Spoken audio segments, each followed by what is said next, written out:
ናችሁ በዚህ ቪዲዮ የምናየው 2.3 benefits of climate of Africa for the people of Africa የሚለውን ሰብ ቻፕተር ነው የምናየው። ይሄንን ስንጨርስ the benefits of climate አፍሪካ ክላይሜት እንዴት ነው ይሄንን የአፍሪካ ነዋሪ የሚጠቅመው የአፍሪካን ህዝቦች እንዴት ነው የአፍሪካ ክላይሜት የሚጠቅመው የሚለውን ነው የምናየው። ሶ 2.3 ነው 2.4 ላይ ደግሞ ምንድነው የምናየው ጉዳቱ ነው። ኦኬ እየተቀየረ ነው እና እሱ ጉዳት ምንድነው የሚለውን አይደለም መጀመሪያ ግን ጥቅሙን። ኦኬ ሶ የመጀመሪያው ክላይሜት እንዴት ነው ጥቅም እንዲኖረው ወይ ጉዳት ሊኖረው የሚችለው? ትልቁ ነገሩ ምንድነው ክላይሜት ያለንበት ኢኮሲስተም ሰዎች የምንኖርበት አፍሪካውያን በአጠቃላይ የምንኖርበት ኢኮሲስተምን የሚገልጽ ባህሪ ነው። ኦኬ ወይም ያንን ኢኮሲስተም ዲስክራይብ የሚያደርግልን ነው። ሶ እዛ ኢኮሲስተም ምን አይነት ባህሪ ያለው ስንል የምናወራው መጀመሪያ ስለ ክላይሜቱ ነው። ኦኬ ስለዚህ ኤቭሪዴይ አስፔክታችንን ኤቭሪዴይ የምንኖረው እዚህ ነው። ስራም ሄደን ትምህርት ቤትም ሄደን ቃረስንም ነገድንም በዚህ ክላይሜት ኢኮሲስተም ውስጥ ነው የምንንቀሳቀሰው። እሱን ነው ምግብን፣ ትራንስፖርቴሽንን፣ አለባበሳችንን፣ የአኗኗር ስታይላችንን፣ ጤናችንን ሁሉ ኢምፓክት ያደርጋል። ሌሎችን ስለምናያቸው በኋላ እንምጣባቸው። ግን አሁን ሴትልመንታችንን እንዴት ነው ኢምፓክት የሚያደርገው? በጣም በረሃማ የሆኑ አካባቢዎች ላይ የሰው እኔ አይኖርም ቢኖርም ግን እዚህ ጋር ኖሮ ቀጣዩ እዛ ጋር ነው የሚኖሩ። ለምንድን ነው ያለም ሪሶርስ ለሰው ልጅ ለመኖር የሚያስፈልገው ሪሶርስ ለምሳሌ አንዱ ውሃ ነው። እዚህ ጋር የተወሰነ ውሃው ከተያዘ ሌላ የለም። ሌላ ውሃ የምናገኝበት ሚንስ ስለሌለ ሩቅ ነው የምንሄደው። ሌላኛው በዝናብ ምክንያት ከብቶቻችንን ለምሳሌ አፋር ውስጥ ለምሳሌ ኢትዮጵያ ከብቶቹን እየተከተለ የሚኖር ሰው ለከብቶቹ መኖ ማቅረብ ነው ህይወቱ። ከዛ ከብቶቹ ነው የሚጠቀማቸው። እንደዛ ያለው ህይወት ደግሞ ክላይሜቱ ድራይ ክላይሜት ከሆነ ወይ ሴሚ አሪድ ክላይሜት ከሆነ ሳር ያለበትን ፍለጋ እየተከተለ ነው አመቱን እድሜውን ሙሉ የሚገፋው። ሴትልመንቱ ማለት ነው አኗኗሩን ኢምፓክት አደረገው ማለት ነው። ለዛ ነው ክላይሜት በጣም አስፈላጊ ነው። ክላይሜትን መረዳት አስፈላጊ የሚሆነው so because of the diverse climatic conditions there are diverse lifestyles.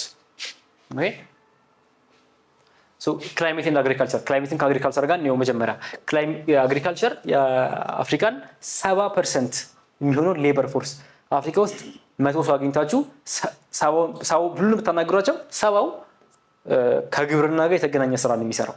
ኦኬ 70% ከኢኮኖሚ አንፃር ደግሞ 25% ማለትም ከጂዲፒ ከአጠቃላይ ዓመታዊ ምርት አንፃር 25% ኦፍ የአፍሪካ ምርት ከአግሪካልቸር የሚገኝ ነው።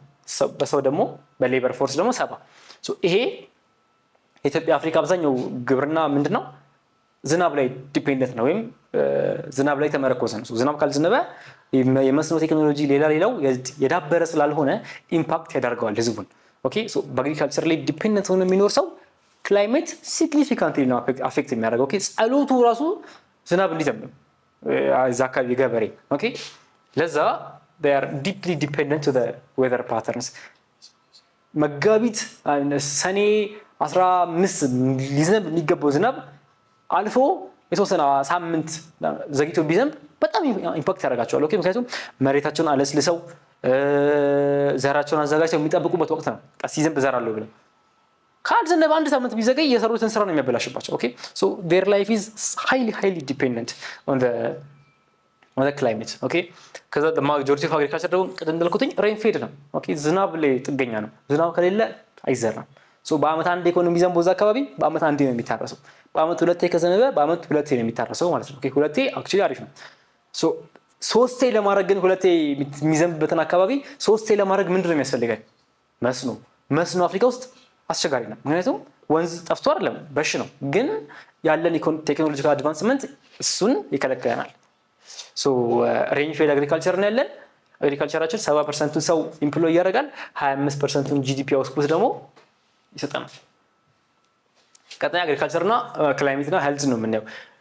ከሄልዝ አንፃር ክላይሜት በጣም ኢምፓክት ያደርጋል። ለምሳሌ ኃይለኛ ዝናብ ዘንቦ ከሆነ ፍለድ ጎርፍ ይኖራል። ከጎርፍ ጋር ተያይዞ ይመጣ ብዙ ነገር ይኖራል። ድሮት ድርቅ ማለት ነው። ለምሳሌ ሳይክል አለ አፍሪካ አጠቃላይ ዓለም ላይ የሆነ ወቅቶች አሉ በየ20 ዓመቱ በየ30 ዓመቱ የሚመጡ የንፋስ አይነቶች፣ የአንበጣ አይነቶች፣ የበሽታ አይነቶች ወረርሽኝ ማለት ነው አሉ እንደዚህ አይነት ነገሮች። ሶ ይሄ ከክላይሜት ጋር ስትሮንግሊ ኢንተርኮኔክትድ ነው። ለዛ ነው ፍለድ ድሮትን ያስቀመጥነው። እነዚህ ግን ዳይሬክት ኮኔክሽኖች ናቸው። ኢንዳይሬክትሊ ግን ብዙ አለ። ሶ ቢኮዝ ኦፍ ዘ ኮምፕሌክሲቲ ኦፍ ከቀደም ያወራሁት ከኤፒደሚክ ያወራሁት ነገር ማለት ነው።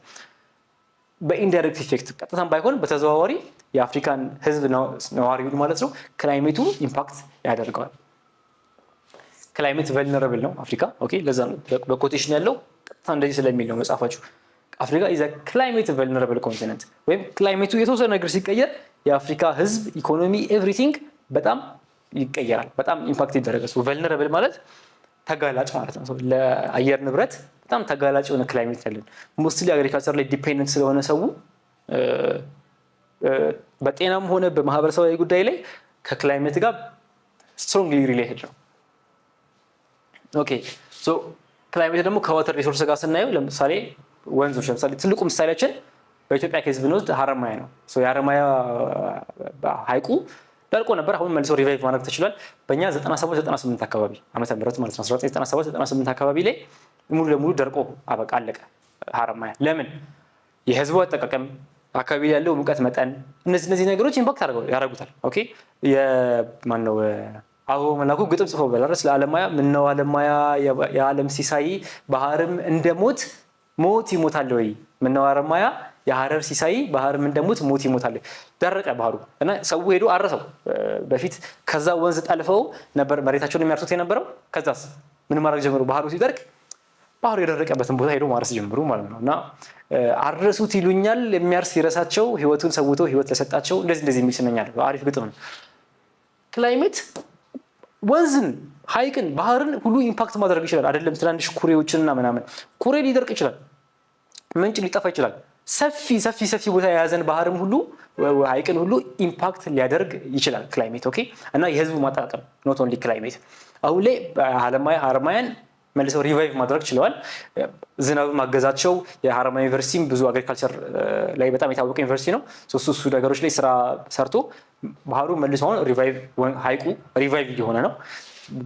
በፊት እንደነበረው ባይሆንም ግን ሪቫይቭ የተመለሰ ነው። አቬይላቢሊቲ ኦፍ ዋተርን ስትሮንግሊ ኢምፓክት ሊያደርግ ይችላል ክላይሜት። ኦኬ ምን አየን እዚህ ጋር? ክላይሜት እንዴት ነው ኢምፓክት የሚያደርገው የሰው ልጅ? ጥቅሙ ምንድነው? በደንብ ከያዝነው ከፍተኛ ዝናብ ይዘንባል። ለምሳሌ ሀረማያን ሪቫይቭ ማድረግ የተቻለው ከፍተኛ ዝናብ ስለነበረ ነው። ወደ 2015 አካባቢ በፈረንጅ ማለት ነው ኃይለኛ ዝናብ ይዘንብ ስለነበረ እሱን ተጠቅመው ሲሰራ የነበረውን ኮንዘርቬሽን ስራ አግዟቸው አካባቢ ላይ ሲተከሉ የነበሩ ዛፎችም አፈሩን መቆንጠጥ ስለቻሉ ይህ ሁላ ነገር ተደምሮ ህዝቡን ጠቀመው። ኃይለኛ ዝናብ ሲዘንብ፣ ተመጣጣኝ ዝናብ ሲዘንብ በአመት ሁለቴ የሚያርስ ህዝብ በአመት ሁለቴ ማረስ ይችላል። ኦኬ ከጤናው ጋር በተያያዘ እንዲሁ የክላይሜት ቤኔፊቶች እነዚህ ናቸው። አቬይላቢሊቲ ኦፍ ዋተር ሪሶርስ፣ ክላይሜት ፓተርን እንዴት ከሂውማን ላይፍ ጋር ሪሌትድ እንደሆነ እና ፋንዳሜንታል ቤዚስ ፎር ዘ ላይፍ ኦፍ ዘ አፍሪካን ኮንቲነንት ኤንድ ፎር ዘ ላይፍ ኦፍ ዘ አፍሪካን ፒፕል እንዴት ክላይሜት ወሳኝ እንደሆነ አየን። ቀጣይ ስንመጣ የክላይሜት ቻሌንጅ እና ክላይሜት ቼንጅ ከአፍሪካ ዴቨሎፕመንታል ሚሽን ጋር ያለውን ሪሌሽንሺፕ እሱን ይሆናል የምናየው። ኢፍ ዩ ሃቭ ኤኒ ኩዌስችንስ አጌን ጥያቄ መጠየቅ ትችላላችሁ። አይ ሆፕ በጣም ብሪፍ የሆነች ሰብ ቻፕተር ነበረች። ክሊር እንደሆነ ግን ተስፋ አደርጋለሁ። ቀጣይ 2.4 ላይ እንገናኛለን። ቴክ ኬር